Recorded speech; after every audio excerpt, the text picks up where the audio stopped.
6টা নিউজ 18 বাংলা জেলা থেকে সরাসরি নিয়ে আপনাদের সঙ্গে রয়েছে আমি তমশ্রী। শুরুতেই উত্তরের পরিস্থিতির দিকে নজর রাখতেই হবে, কারণ উত্তরবঙ্গে বৃষ্টি থামলেও দুর্ভোগ কাটছে না। নেপালে বৃষ্টি চিন্তা বাড়াচ্ছে, অন্যদিকে কোশি নদীর জলে গঙ্গা ফুঁসছে। ফারাক্কা ব্যারেজ থেকে জল ছাড়া হলে বিপদ বাড়ার আশঙ্কা। নদী পাড়ের বাসিন্দাদের উঁচু জায়গায় সরে যেতে মাইকিং করছে প্রশাসন।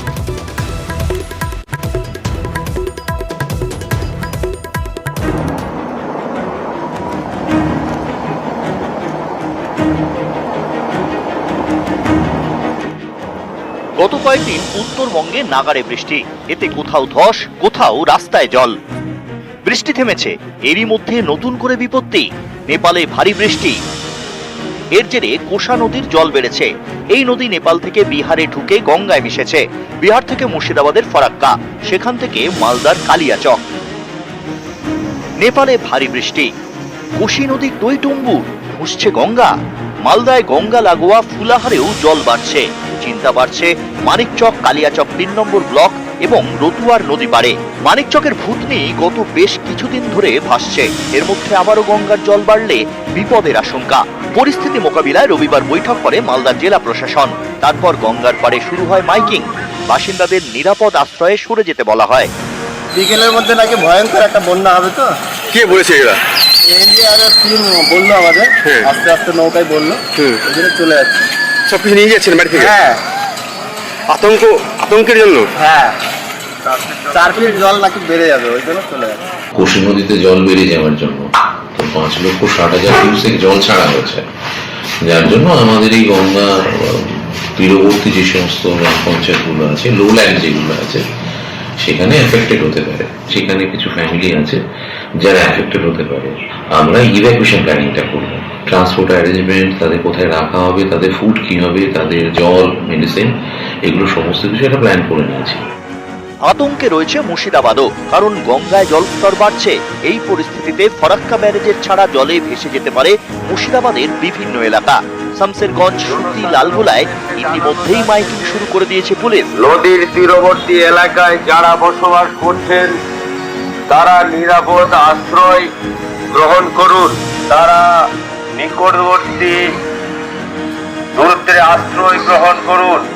নেপালের পাশাপাশি ভুটানেও ভারী বৃষ্টি, এর জেরে আলিপুরদুয়ারে ফুঁসছে সীসামারা।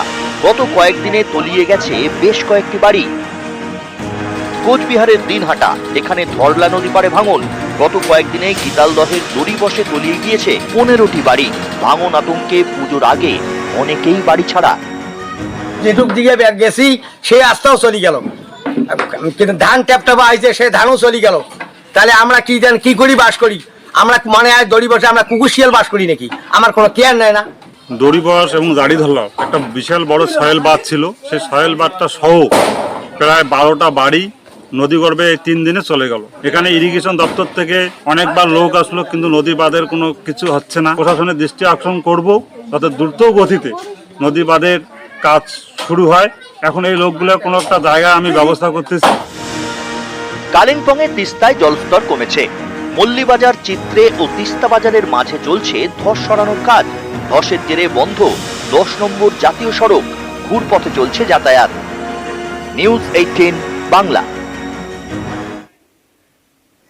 বৃষ্টি ধসে উত্তরবঙ্গের কি পরিস্থিতি সেটা আপনারা দেখেন। এবার সরেজমিনে মুখ্যমন্ত্রী মমতা বন্দ্যোপাধ্যায় দুদিনের উত্তরবঙ্গ সফরে মমতা বন্দ্যোপাধ্যায় তিনি গিয়েছেন, পর্যালোচনা বৈঠক করেন। তিনি 5 জেলার প্লাবন পরিস্থিতি নিয়ে পর্যালোচনা বৈঠক মুখ্যমন্ত্রী মমতা বন্দ্যোপাধ্যায়ের উত্তরে সরেজমিনে মুখ্যমন্ত্রী।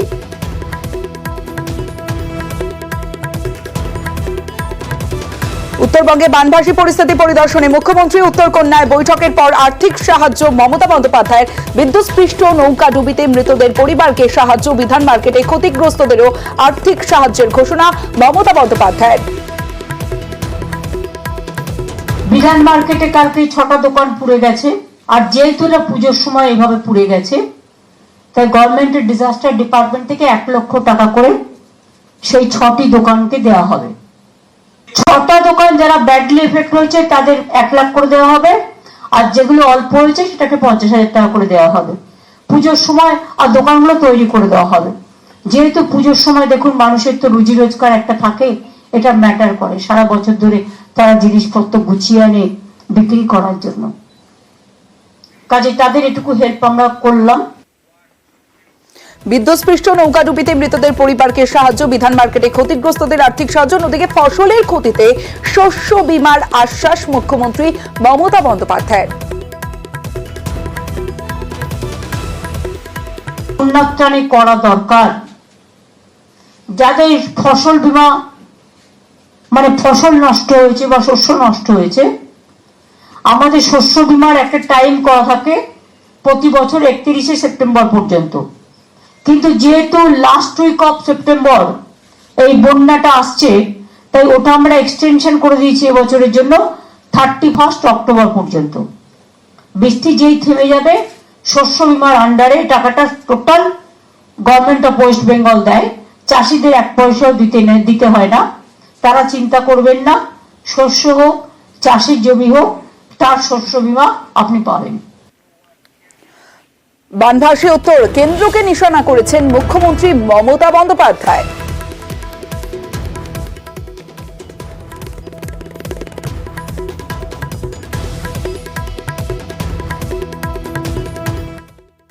ঘর বাড়ি যেগুলো ভেঙে গেছে, ইতিমধ্যেই আপনারা জানেন গভর্নমেন্ট অফ ইন্ডিয়া ফ্লাডেও 1 পয়সা আমাদের দেয় না।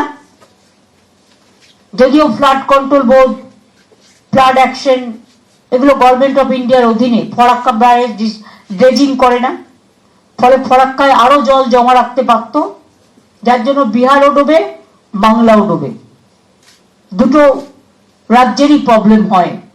ড্রেজিংটা করলে 6 লাখের জায়গায় অন্তত 4 লক্ষ ধারণ করতে পারত, তাহলে এই জায়গাগুলো অনেকটা কম ডুবত। একদিকে পুজো, অন্যদিকে বন্যার থাবা, সবটাই মানুষের পাশে থাকতে হবে। পুজো বলে বন্যার ত্রাণে মানুষের কাছ থেকে সরে গেলে হবে না, এটাও কিন্তু একটা সেবা।